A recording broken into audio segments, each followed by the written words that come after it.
News Maharashtra K9 आवाज जनतेचा। पुणे जिल्ह्यातील भोर तालुक्यातील नरसापूर इथे एका 4 वर्षाच्या चिमुरडीवर झालेल्या अत्याचार आणि निर्गुण हत्येच्या घटनेनं संपूर्ण महाराष्ट्र सुन्न झालाय। या अंगावर शहारे आणणाऱ्या घटनेनंतर आता पीडित पित्यानं राजकारण्यांना उद्देशून दिलेला एक विनंती आहे। जोपर्यंत माझ्या लेकीला न्याय मिळत नाही आणि नराधमाला फाशी होत नाही तोपर्यंत सांत्वनासाठी आमच्या घरी येऊ नका, अशा शब्दात पित्यानं आपला संताप आणि दुःख व्यक्त केलाय।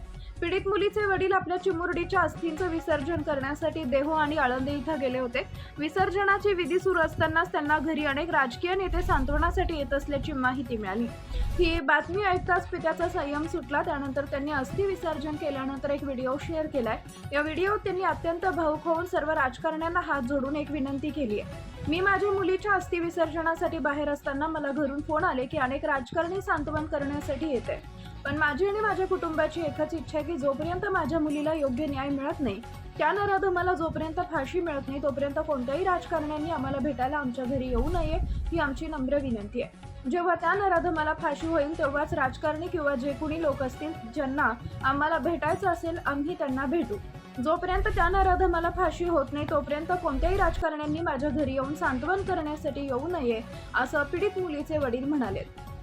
भोर तालुक्यातील नरसापूर परिसरात एका 65 वर्षीय नराधमानं ओळखीचा फायदा घेत एका 4 वर्षाच्या निरागस बालिकेवर लैंगिक अत्याचार केला। यानंतर त्या नराधमानं त्या निष्पाप मुलीची निर्गुण हत्या केली आणि पुरावा नष्ट करण्याचा प्रयत्न केला। या घटनेची माहिती मिळताच स्थानिक पोलिसांनी वेगानं हालचाली करत आरोपीला बेड्या ठोकल्या। हा नराधम कुटुंबाच्या ओळखीचाच असल्यानं परिसरातून अधिक संताप व्यक्त केला जातोय। या घटनेनंतर राज्यातील कायदा आणि सुव्यवस्थेचा प्रश्न पुन्हा एकदा ऐरणीवर आलाय। विरोधकांनी गृह विभागावर जोरदार टीका करत आरोपीला तातडीनं फाशी देण्याची मागणी केली आहे। पीडित पित्याच्या या आव्हानामुळे राजकीय वर्तुळात शांतता पसरली असून त्यांच्या शब्दांनी समाजातील संवेदनशील घटकांना विचार करण्यास भाग पाडले। पुणे ग्रामीण पोलिसांनी दिलेल्या माहितीनुसार आरोपींवर पोक्सो आणि खुनाचे गंभीर गुन्हे दाखल करण्यात आले। आरोपीला कठोरात कठोर शिक्षा मिळावी यासाठी जलदगती न्यायालयात खटला चालवण्याची मागणी जोर धरतीये।